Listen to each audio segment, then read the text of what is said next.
നമ്മൾ ആദ്യം പോകുന്നത് പാതിവില തട്ടിപ്പുമായി ബന്ധപ്പെട്ട പുതിയൊരു റിപ്പോർട്ടിലേക്കാണ്. പരാതിയുമായി പോലീസ് സ്റ്റേഷനിൽ പോയാൽ നീതി ലഭിക്കില്ല എന്നാണ് തട്ടിപ്പിന് ഇരയായവർ പറയുന്നത്. മലബാറിൽ പാതിവില തട്ടിപ്പിൽ ഇരകളായവർ സംയുക്തമായപ്പോൾ നിയമ നടപടിക്കൊരുങ്ങുകയാണ്. വഞ്ചിക്കപ്പെട്ടവർക്ക് നിയമസഹായം നൽകാനായി വിവരാവകാശ പ്രവർത്തകരും സാമൂഹ്യ പ്രവർത്തകരും ഇപ്പോൾ ഒന്നിക്കുകയാണ്.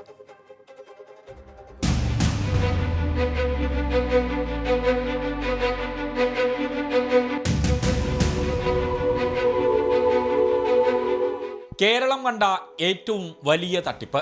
ദിനംപ്രതി ഇരകളായവരുടെ എണ്ണം വർദ്ധിക്കുകയാണ്. സ്കൂട്ടർ, ലാപ്ടോപ്പ്, തയ്യൽ മെഷീൻ, ഗൃഹോപകരണങ്ങൾ എന്നിങ്ങനെ ഓഫർ ചെയ്താണ് തട്ടിപ്പ്.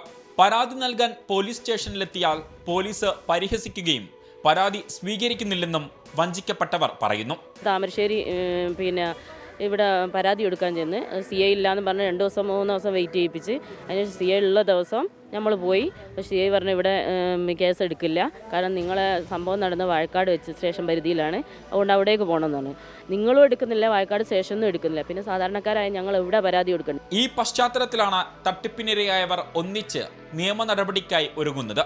കോഴിക്കോട്, പാലക്കാട്, വയനാട്, മലപ്പുറം ജില്ലകളിൽ നിന്നുള്ളവരാണ് സംഘടിച്ച് നിയമ നടപടികൾ ആലോചിക്കുന്നത്. സ്വരാജ് വാഴക്കാട്, ഹവിൽദാർ MA മെമ്മോറിയൽ ലൈബ്രറി വാഴക്കാട്, സമഗ്ര ബാലുശ്ശേരി എന്നീ സംഘടനകൾ വഴി പണം നൽകിയവരാണ് പാതിവില തട്ടിപ്പിൽ ഇരകളായത്. നമ്മൾ പരാതി കൊടുക്കാൻ ചെല്ലുമ്പോൾ ഒരു പരാതി സ്വീകരിക്കുന്നില്ല. ഞാനിപ്പോൾ ഓൺലൈനാണ് കംപ്ലയിൻറ്റ് എന്നിട്ട് കൊടുത്തത്. അപ്പോഴും അവർ ഇപ്പോൾ ഞാൻ ഒരാഴ്ചയായി, ശരിക്കും പറഞ്ഞാൽ ഒരു 24 hours അവർ വിളിച്ച് മൊഴിയെടുക്കാനുള്ളതും ചെയ്യേണ്ടതാണ്. ഒന്നും ചെയ്തിട്ടില്ല അവർ ഇതുവരെ. അപ്പോൾ പോലീസ് ഈ പറയുന്ന ഞങ്ങൾ ഈ പൈസ കൊടുത്ത് ഇഷ്യൂ ആയിരിക്കുന്നവരുടെ കൂടെ അല്ല അവർ നിൽക്കുന്നത്. ഈ പറയുന്ന അവരൊക്കെ നല്ല പിടിപാടുള്ളവരാണ്, അവരുടെ കൂടെ തന്നെയാണ് അവർ നിൽക്കുന്നത്. ഇവർക്ക് നിയമസഹായവും പിന്തുണയും നൽകാൻ സാമൂഹ്യ പരിസ്ഥിതി വിവരാവകാശ പ്രവർത്തകർ ഒന്നിച്ചു.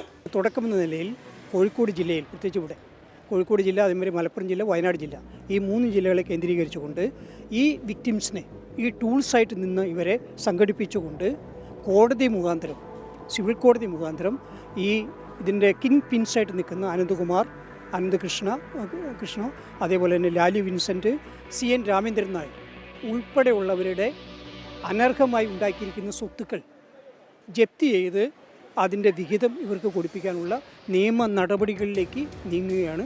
പറ്റിക്കപ്പെട്ടവരിൽ ഭൂരിഭാഗവും സ്ത്രീകളാണ്.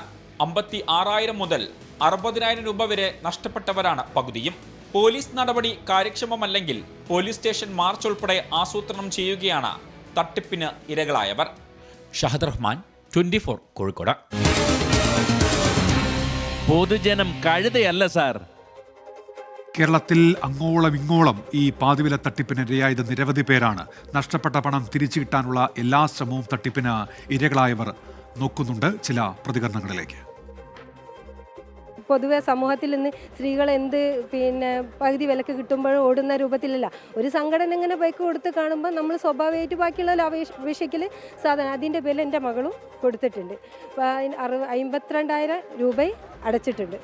ഇപ്പോൾ ഈ സുനിൽകുമാർ എന്ന് പറഞ്ഞ ആൾ പറയുന്നത് ഈ പൈസ കിട്ടൂല, അത് പോയിൽ കൂട്ടി എന്നാണ്. എന്തൊരു സിമ്പിളായിട്ട് അവർ പറയുന്നത്. 52,000 രൂപ അത് പോയി എന്ന് പറയുമ്പോൾ അവർക്കൊരു പൈസ വാങ്ങിച്ച ഒരു ഉത്തരവാദിത്വം അവർ കാണിച്ചില്ല.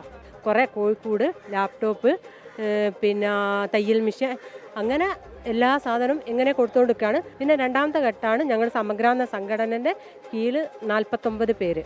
ഓൾറെഡി 3 മാസമാണ് പറഞ്ഞത്. 3 മാസം കഴിഞ്ഞ് തുടങ്ങി ഞങ്ങൾ പ്രഷർ ചെയ്യും. അപ്പോൾ ഞങ്ങൾക്ക് ഇത് സമഗ്ര എന്ന ഡയറക്റ്റ് ഞങ്ങൾക്കൊരു ഗ്രൂപ്പ് ഉണ്ടാക്കിക്ക്, ആക്റ്റീവ 2 പേഷൻ എന്ന് പറഞ്ഞുകൊണ്ട്. പക്ഷേ അതിൽ ഞങ്ങൾ പ്രതികരിക്കാൻ തുടങ്ങിയപ്പോൾ ഞങ്ങൾ പൈസ കൊടുത്ത ആൾക്കാർ എന്തായാലും ചോദിക്കുക. അപ്പോൾ അയാൾ അഡ്മിൻസ് ഓൺലി ആക്കി. ഞങ്ങൾക്കൊരു ഗ്രൂപ്പുണ്ട്, ലാപ്ടോപ്പിൻ്റെ. ആ ഗ്രൂപ്പിൽ ലിങ്ക് തന്നു. ആ ലിങ്കിൽ ജോയിൻ ചെയ്ത് അപ്പോൾ ഇത്ര സമയത്തിൻ്റെ ലാപ്ടോപ്പ് കൊടുക്കുമെന്ന് പറഞ്ഞു, 4 മാസത്തിൻ്റെ ഉള്ളിലാണ്.